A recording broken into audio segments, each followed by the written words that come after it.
Bé, bona tarda. Si us sembla, començaríem. Moltíssimes gràcies per la vostra assistència en aquesta quarta edició del cicle de cinema solidari que fem a Cambrils. Ho fem, com sabeu, Acte Cambrils, Associació del Cinema, ho fem també amb la col·laboració del Banc del Temps de Cambrils i amb el suport de l'Ajuntament de Cambrils, aquí tenim el regidor, Juan Carlos Romera, que estem molt agraïts que des del primer moment ens han donat els diners per fer possible aquest cicle, que estem també molt contents que arribi ja a la quarta edició, es va consolidant amb una assistència també important. Us volem agrair a tots vosaltres que sou els que en definitiva feu possible que es pugui seguir fent i amb aquests resultats que estem contents. Ja sabem que enguany precisament no podem dir que corrin bons temps pel Colom de la Pau, perquè estem en aquesta situació de guerra a Ucrania, però aquesta guerra no ens ha de fer oblidar que constantment arreu del món hi ha un mínim de 60 o més conflictes bèl·lics. Per tant, diguem que l'excepció no seria la guerra, l'excepció seria la pau, malauradament. I llavors nosaltres en aquest cicle solidari el que hem volgut fer des del primer dia és una miqueta donar visibilitat en aquests conflictes que poden ser de diversa tipologia, que normalment queden com a amagats, però a banda de donar visibilitat també ajudar a entendre. I en aquest sentit també, com ja heu vist d'altres anys, sempre portem persones que ens ajudin una miqueta a posar context en aquestes pel·lícules i per tant a fer més fàcil que puguem entendre, que puguem aprendre, que d'alguna manera la nostra visió vagi tenint més elements de comprensió. Enguany també tenim una invitada d'excepció, la Gemma Querol, que després us presentarem. Estem supercontents que hagi vingut aquí perquè és una persona que té un recorregut de molts anys de coneixement de totes les problemàtiques a nivell mundial.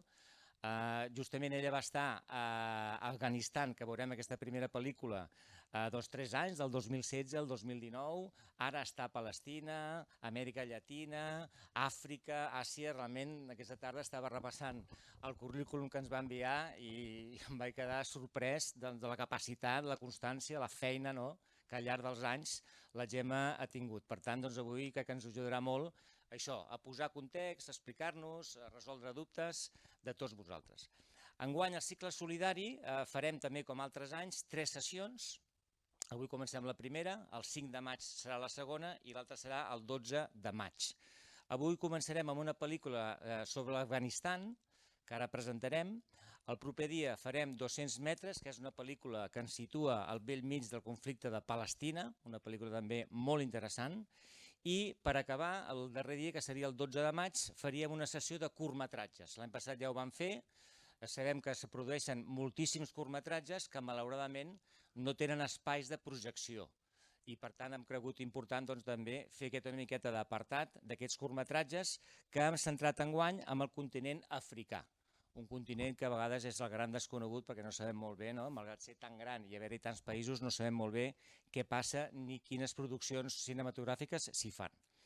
També voldríem fer referència enguany a que els cicles solidaris, que hi ha alguns que fa molts anys que funcionen, per exemple el de Barcelona, que enguany em sembla que feien la 20a edició, el Festival de Drets Humans de Barcelona. Enguany ha sortit per la segona vegada un nou festival, que és el Festival Impacte, en aquests sentits que s'ha fet en 8 municipis de Catalunya i en aquest sentit estem contents també que vam poder assistir a Reus a una sessió en què ens van invitar com a associació de cinema per tal de fer la presentació. Això jo crec que és un bon indicador d'aquest interès que cada vegada hi ha més per conèixer aquesta realitat que a vegades ens apareix als mitjans de comunicació però no sabem molt bé què està passant al darrere. En tot cas, el que sí que també no tot ha de ser només parlar de guerra, parlar de situacions difícils, des del cicle de cinema solidari també volem d'alguna manera llançar una mirada optimista. I quina és aquesta mirada optimista? Doncs la mirada optimista és que hi ha molta gent que en el dia a dia treballen a tot el món per d'alguna manera pal·liar o resoldre o millorar aquestes situacions. Cada any fem un homenatge a una ONG i enguany fem un homenatge a una ONG cambrilenca. Són els Amics del País Basari, els veurem en la tercera sessió dels curtmetratges, allí us podran explicar una miqueta la tasca que fan al Senegal, Guinea Conakry, i podem conèixer de primera mà aquesta tasca i, com sabeu també, des de l'organització del cicle també al final fem una aportació a aquesta ONG, a banda que puguin explicar una miqueta la seva feina, amb les entrades o amb el que recapta, també poder fer una miqueta aquesta aportació. Ja entrant en matèria, avui veurem aquesta pel·lícula, Les orenetes de Kabul, les golondrines de Kabul. És una pel·lícula de l'any que es va estrenar el 2020 i s'està situada en el que és l'Afganistan de finals del segle XX, concretament el 1998, on els talibans ja van entrar i governaven el país. Ara han tornat, però en aquell moment ja estaven, que se'n va parlar molt en el seu moment. És una pel·lícula basada en una novel·la d'un escriptor que es diu Yasmina Khadra. Malgrat el nom, era un pseudònim, era un nom de dona, però en realitat ella era un home argelí que escrivia en francès. I llavors té moltes novel·les, una d'elles situada a l'Afganistan, i és en la que està basada aquesta pel·lícula. Llavors la pel·lícula en un començament estava destinada a ser una pel·lícula convencional, finalment van decidir fer una pel·lícula d'animació, que és la que veurem finalment, una pel·lícula molt especial. Jo us suggereixo que en acabat, si us ve de gust, podríem parlar de com està feta aquesta animació, en quin dibuix, en quines característiques i per què està fet així. I ens explica una història d'amor, al bell mig d'aquesta situació de Kabul dirigida pels talibans i d'alguna manera la problemàtica d'aquesta d'opressió en general, perquè la pel·lícula és una pel·lícula sobre l'opressió i sobre què podem fer davant de l'opressió. Per tant, llavors van ser les directores són dues dones franceses, una d'elles era directora i actriu i l'altra era una persona encarregada de l'animació. Llavors van fer una miqueta aquest treball conjunt i jo penso que el resultat és molt interessant, espero que us agradi i després puguem parlar una miqueta del que us ha semblat. Ara donaria la paraula una mica a la Gemma, perdoneu, potser m'ha allargat una miqueta, per tal que ens pogués comentar una miqueta quina ha sigut la tasca que ella, en qualitat de representant de programes de la UNICEF, ha desenvolupat concretament a l'Afganistan o en altres països. Moltes gràcies, bona tarda. És un plaer estar aquí avui i participar en aquesta mostra de cinema solidari. És molt important sensibilitzar i que tothom vagi entenent una mica els conflictes que hi ha pel món. El de l'Afganistan és un dels més durs, sobretot per les dones, per tota la repressió que s'ha tingut en el passat i després de veure la pel·lícula ja estaré encantada de respondre a les preguntes que pugueu tindre. Respecte a la meva feina, jo vaig estar vivint 3 anys a l'Afganistan, del 2016 al 2019, amb UNICEF, portant el programa d'accés a aigua a zones rurals del país. Vaig tenir la sort de viatjar molt per tot el país, nord, sud, est, oest, amb moltíssima seguretat, perquè en aquell moment els talibans no estaven al govern, vull dir, la situació era molt diferent. I amb accés a la població, a les comunitats, donant veu a les dones, a totes les famílies i realment és un país amb una resiliència increïble, com s'estan sobreposant constantment de totes les guerres que estan tenint. Abans dels talibans, que van estar 5 anys, entre el 96 i el 2001, ells venien d'una guerra civil interna, on ja el país es va veure molt afectat, hi havia molt nivell de destrossa, les administracions estaven molt tocades, però abans sí que veníem d'una època, als anys 60 i 70, on hi havia bastant desenvolupament. Potser després en podrem parlar més de tot això. m'has preguntat per la meva experiència. Jo porto 20 anys treballant en cooperació internacional, soc enginyera d'obres públiques i també antropòloga i he pogut combinar aquestes dues facetes en diferents regions.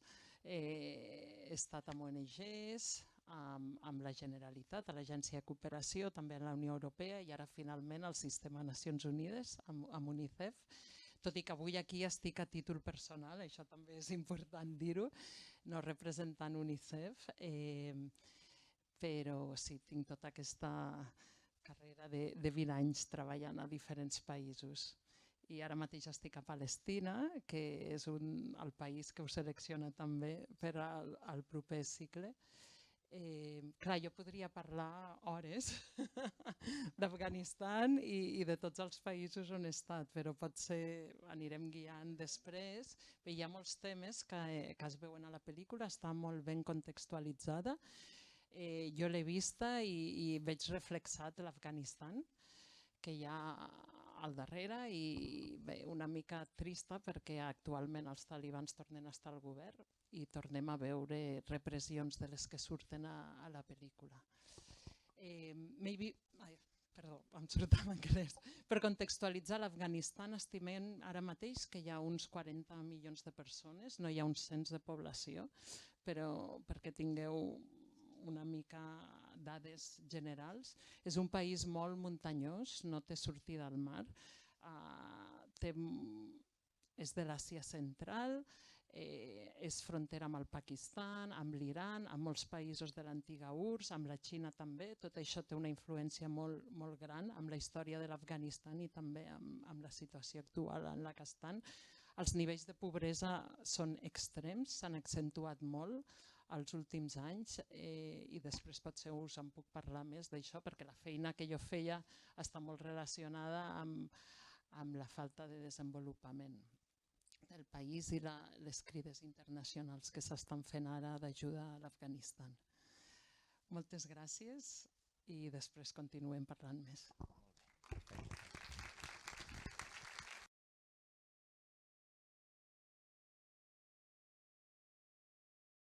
Molt bé, doncs espero que us hagi agradat. Abans comentava, abans de donar-li la paraula a la Gemma, que evidentment aquest l'interès de comentar el context, com dèiem abans, si potser valdria la pena dir dues paraules sobre la pel·lícula aquesta d'animació. Ja han comentat que la idea l'original era no fer una pel·lícula d'animació, finalment ho van decidir els productors, van agafar aquestes dues directores franceses, una era una persona amb molta experiència de direcció i com a actriu, i l'altra era una especialista d'animació. I jo crec que entre les dues hi ha un diàleg que podeu trobar per YouTube que explica una miqueta com van fer la pel·lícula. Una cosa és el tema del dibuix, l'aquarel·la aquesta, jo penso que és una cosa molt preciosista, molt ben feta, molt diferent d'una animació normal, se surt de lo habitual. I en acabat també val la pena destacar que la tècnica que elles, perquè la directora deia, hi ha moltes pel·lícules d'animació que estan fetes d'una manera que no és creïble. Llavors elles van aplicar una tècnica que es diu la rotoscòpia, que això és que hi ha uns actors que interpreten l'escena i posteriorment fan l'animació. Per tant, diguem que no és una cosa purament de dibuix, sinó que està basada com un tema real i llavors té aquest punt com a diferent. Acabat, si voleu, ho comenteu. I ara ja sí que començaríem amb la Gemma. Clar, hi ha moltíssimes coses a comentar, com és evident.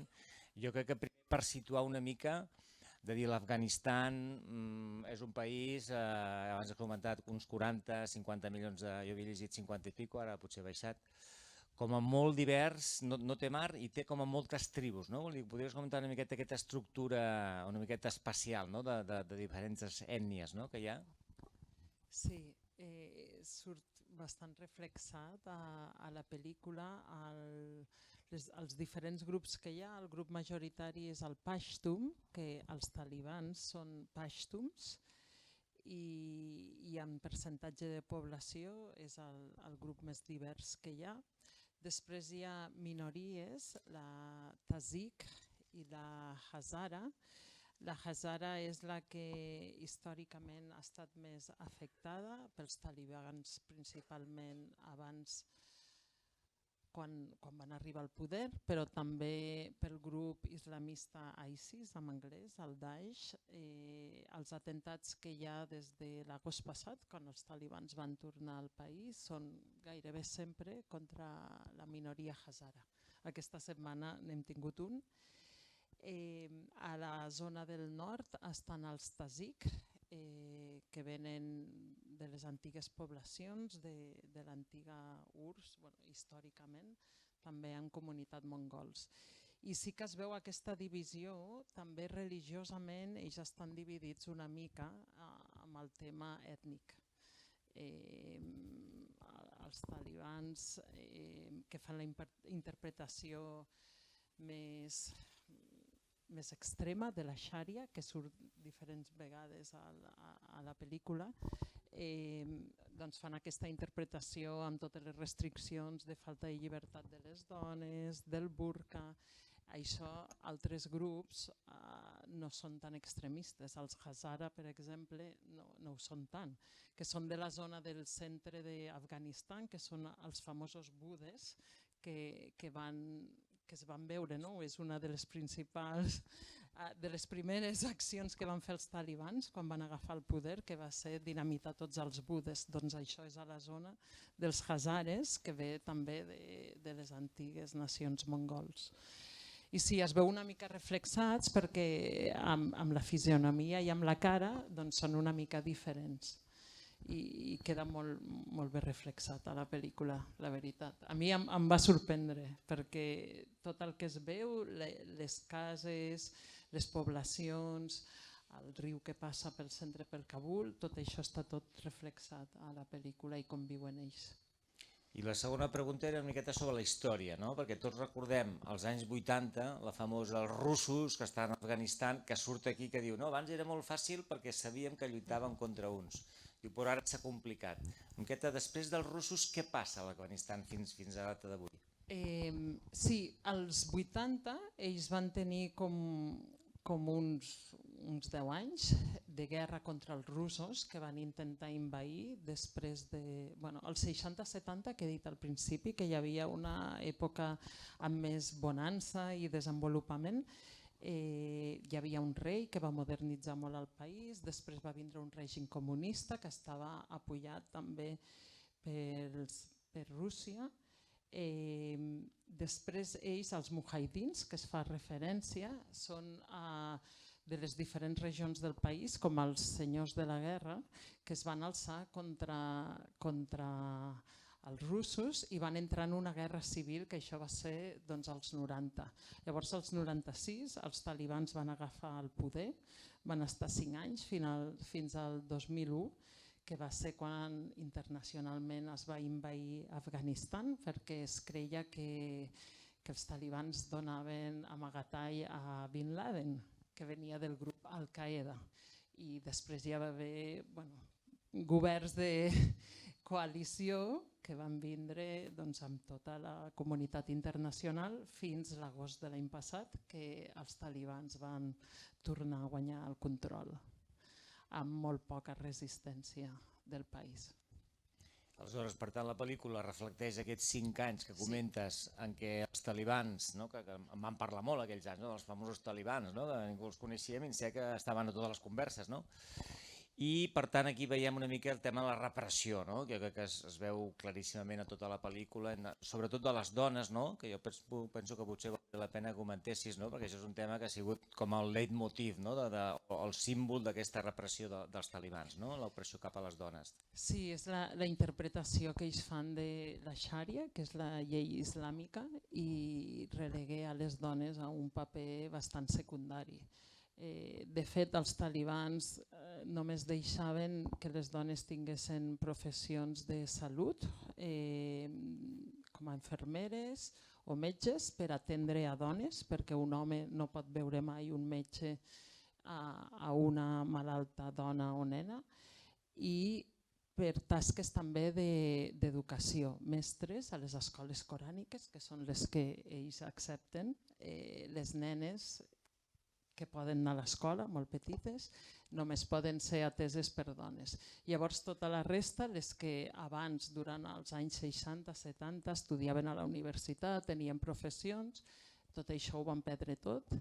L'educació de les nenes pràcticament va desaparèixer, això és algo que als últims 20 anys, des de la caiguda del primer govern talibà, es va treballar molt amb la comunitat internacional i ara és una de les reclamacions més grans que hi ha amb els talibans per poder apoyar el govern, assegurar que les nenes i les dones puguen tenir educació. Però aquí mateix últimament fins als 12 anys poden anar a l'escola, als 12 anys van anar un dia, van tornar enrere perquè diuen que no estan preparats encara, no tenen suficients mestres dones que puguen ensenyar.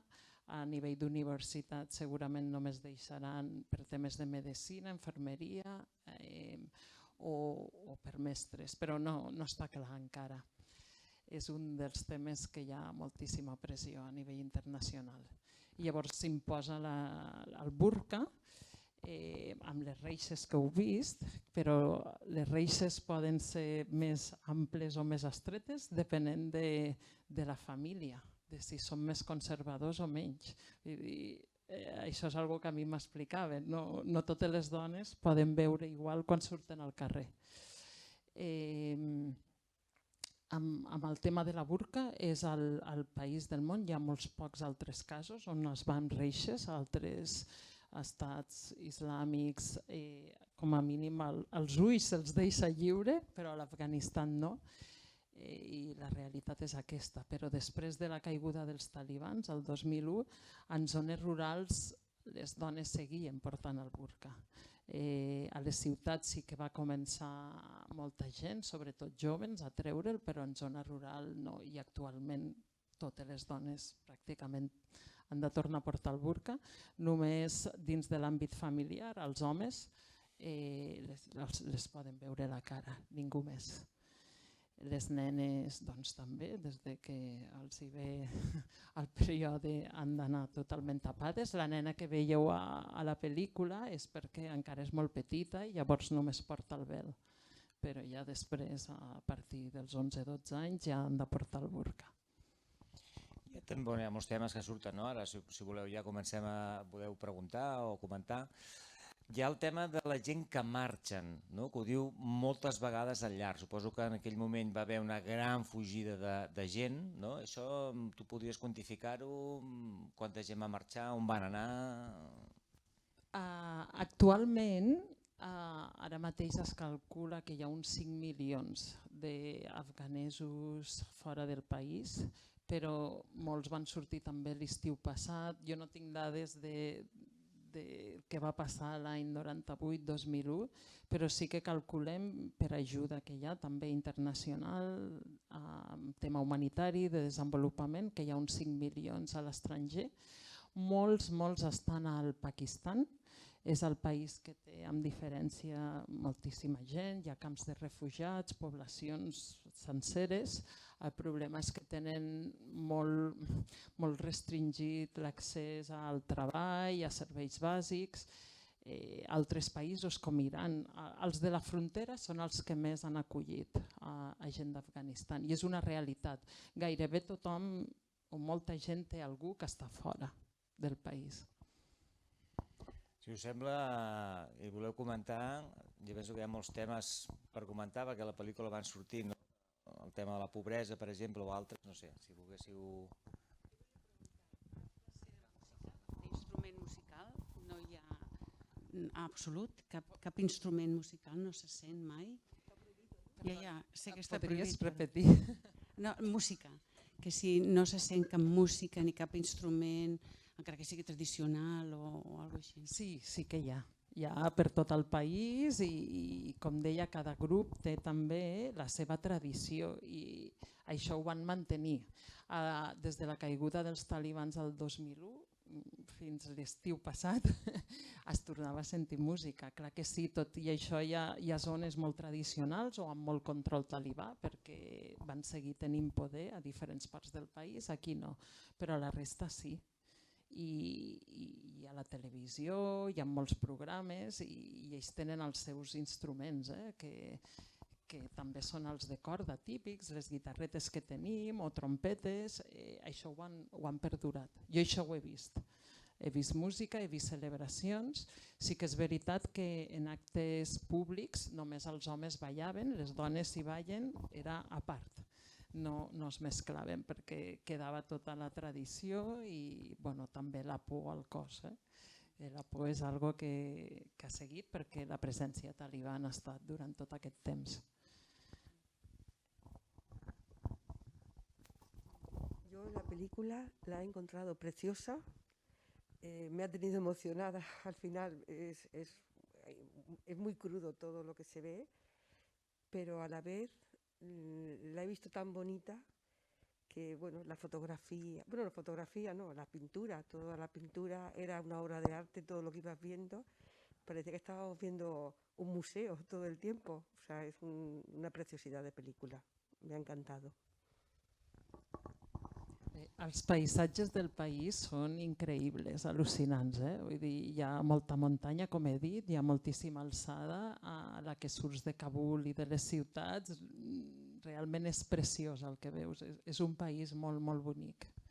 I és una llàstima que porti tants anys de guerra i que no es pugui conèixer, perquè realment seria interessant que a nivell de turisme es pogués tornar. La ruta de la seda passava per Afganistan, hi ha moltíssima història i jo he vist moltes fotos dels anys 60-70, era un dels països amb ruta de l'Àsia central al que s'anava i realment perquè és molt bonic, paisatgísticament és excepcional i la gent també és molt maca. I això també és una cosa que es reflexa a la pel·lícula. Vull dir, la gent realment és com a tot arreu, per molt que aquí ens arribi sempre les notícies de la guerra i de violència i d'explosions i de grups terroristes, però en el fons la majoria de la gent són com nosaltres, són molt bona gent. Al final de la pel·lícula és molt maco, és molt esperançador, és a dir, és la resistència, l'esperança que la cultura sobreviurà. Jo la veig així. L'aliança entre les dones, que siguin capaces, que aquesta dona que està a punt de morir o que està en una situació sigui capaç de donar la vida per l'altra dona. A veure, és una pel·lícula tan dura i tan bonica, o sigui, jo crec que té les dues coses. A mi realment m'ha fascinat, m'ha deixat molt. I després, Afganistan, que és un país que es parla molt però que es coneix molt poc. Jo crec, vull fer-te algunes preguntes una mica concretes perquè me'n recordo que mirant una mica la història d'Afganistan em vaig adonar que en el 68, 66-68, tant que hem parlat del maig de París, del 68 de París, resulta que en Afganistan hi havia unes revoltes estudiantils i hi havia un moviment també que era, en certa manera, que anava en contra del règim, i que havia... Això és veritat? Això no tens tu coneixement d'això? Bueno, jo no tinc informació. Però abans dels russos i tot això, no? Sí. Em vaig quedar tan parada que això pogués passar. Pel que he llegit, clar, quan vaig arribar a treballar, abans em vaig documentar i els 3 anys que vaig passar vaig llegir molt. I sí, als anys 60-70 hi havia més llibertats i moviments i moltíssima modernització. Sí. I revoltes també, no? I després una altra cosa, tu que has tingut l'oportunitat de poder estar amb ells, de conèixer les relacions interpersonals, perquè la història i tot això podem analitzar i estudiar els diferents moments històrics.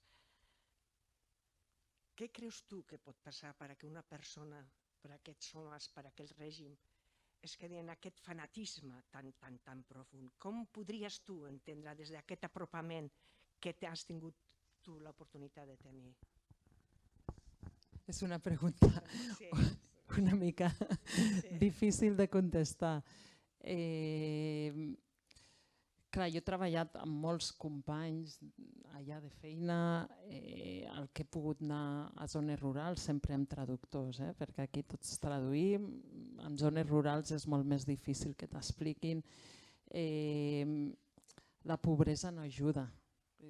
La pobresa no ajuda potser a tenir més desenvolupament i més opcions. Per això estem treballant, per a que puguin tenir tothom educació.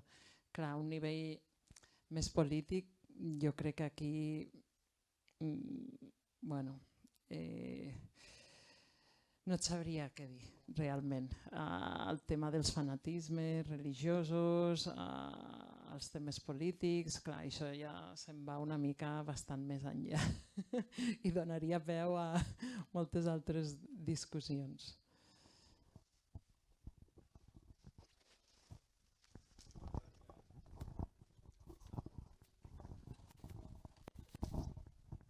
Hola, a mi m'agradaria...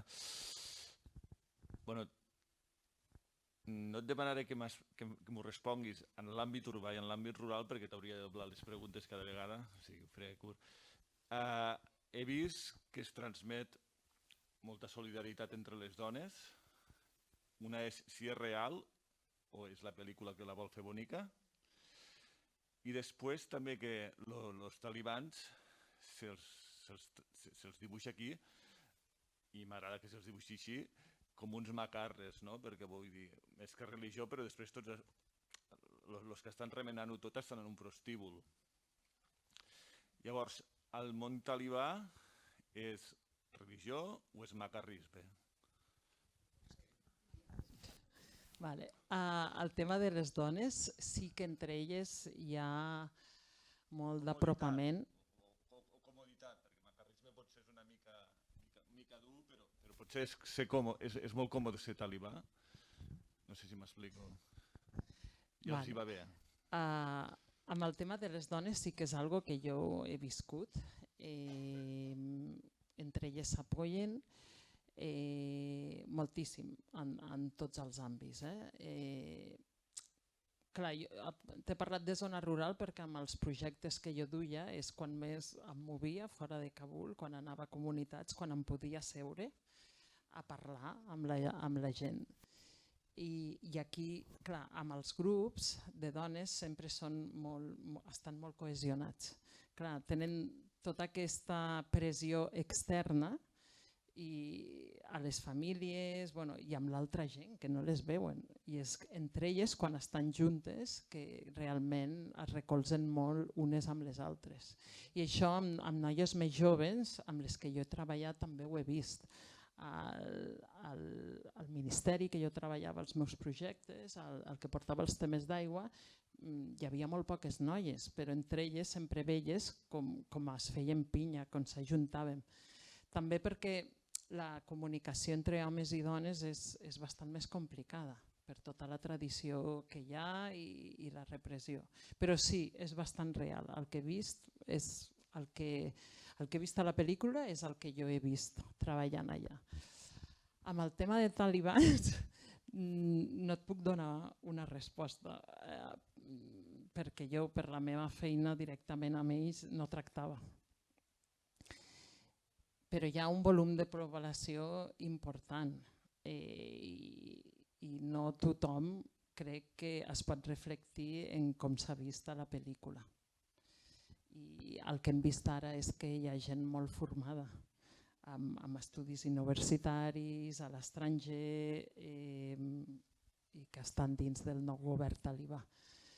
Llavors, no et puc dir que sigui aquest el reflexe, però tampoc jo no he interactuat directament amb ells. Llavors, potser per això altra gent et podria donar una resposta més clara que no pas jo. Ho sento, però potser jo no tinc respostes per a totes les preguntes.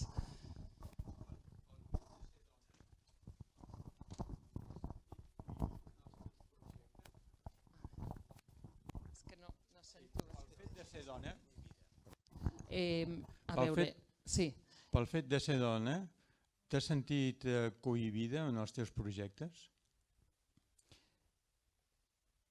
A veure, jo, clar, sóc una dona estrangera treballant a l'Afganistan. A mi se'm veu d'una manera diferent.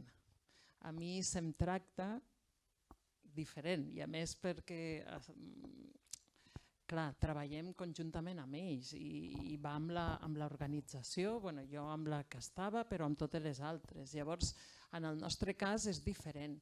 I pel tema de la llengua, clar, treballem en anglès, però necessitem a gent local que parli les diferents llengües que hi ha a l'Afganistan. Jo sempre he anat acompanyada de part del meu equip d'allà local i en aquest sentit no et sents exclòs perquè has de parlar amb ells, has de sentar, has de negociar, però clar, no és fàcil.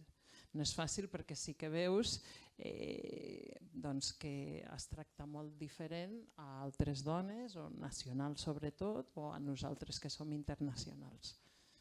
Però ho tenim molt més fàcil, moltíssim.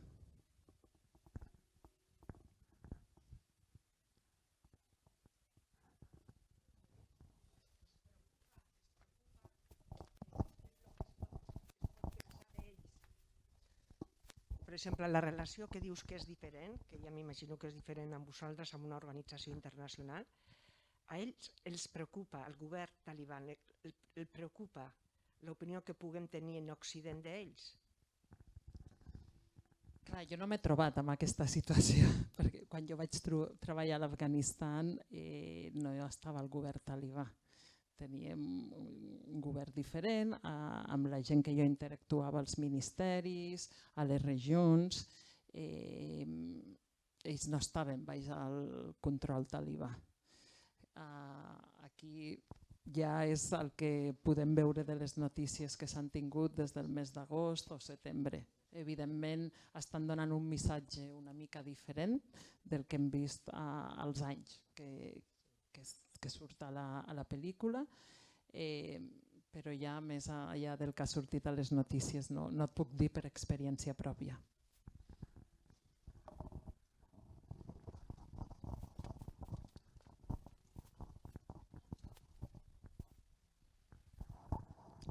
Hola. A mi m'ha sorprès molt la pobresa externa que hi havia, l'habitatge, la sanitat, l'ensenyament, tot en general.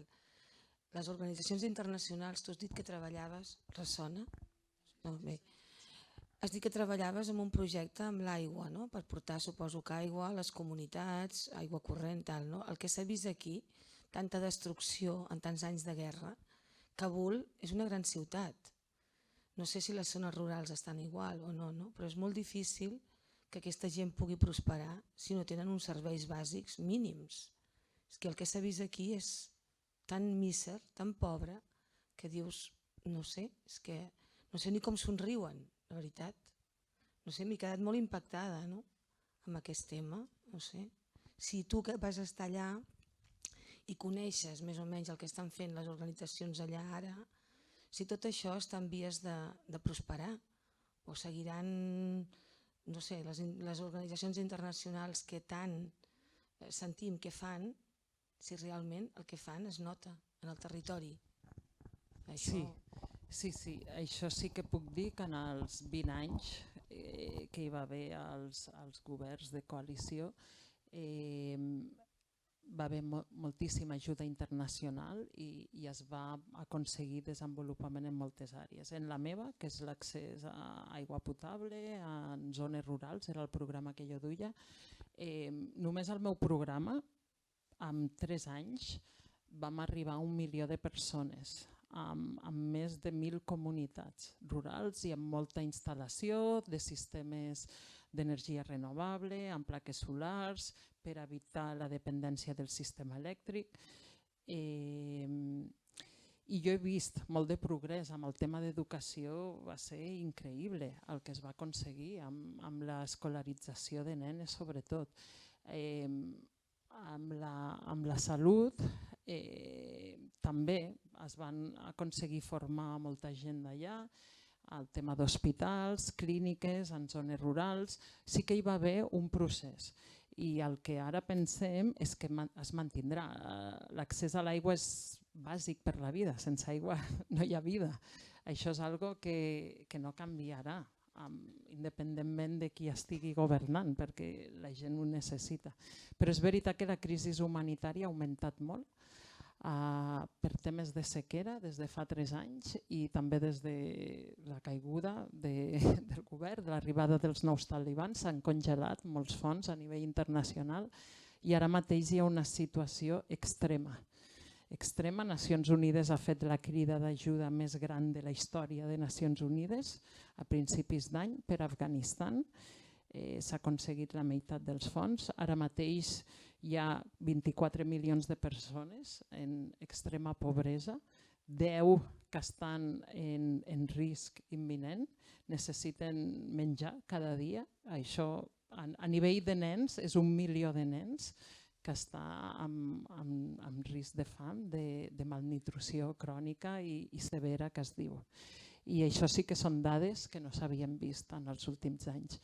I s'ha accentuat molt perquè ara s'han congelat tots els fons per treballar amb el nou govern. És complicat, han d'haver moltes condicions de partida, s'està intentant, però clar, el nivell de població i el que us he dit de la sequera, això també és a conseqüència del canvi climàtic. Hi ha alguns països que s'estan veient molt més afectats, Afganistan és un d'ells. Ara hi ha molts desplaçats interns que no són pel conflicte, són pel tema de la sequera i canvi climàtic. Però sí que hi ha esperança i hi ha millores i jo dono fe, que ja està 3 anys allà, que en alguns casos la situació ha millorat. També no s'ha vist, però el sector privat es va desenvolupar bastant en aquests 20 anys. Ara hi ha bastanta inversió d'algunes empreses internacionals, dels països del voltant, de la Xina. Tota aquesta economia esperem que d'alguna manera pugui continuar en els pròxims anys.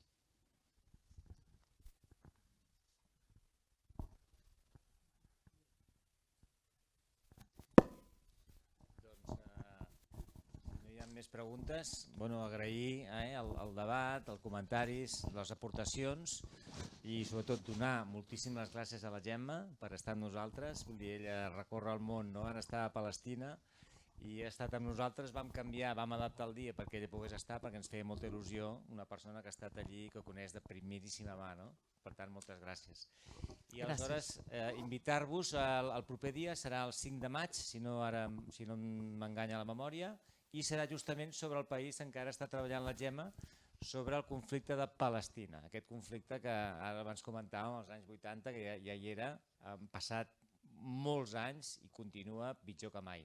És una pel·lícula que, malgrat aborda aquest tema tan punyent, jo crec que és una pel·lícula que s'aguanta com a pel·lícula. Està molt ben feta, t'explica una història, entres molt, et va portant i jo penso que podrem gaudir d'aquesta boníssima pel·lícula, 200 metres, que és la distància que hi ha entre a banda i banda del mur, aquest mur que hi ha allí construït. I també tindrem 2 persones molt interessants, una activista, la Mina Sharon, i el Pere Vidal, que és un noi que també viu aquí al Camp de Tarragona, però que també ha sigut voluntari cooperant a Palestina i per tant també es podrà comentar de primera mà. Per tant, us esperem el dia 5, moltíssimes gràcies i fins la propera.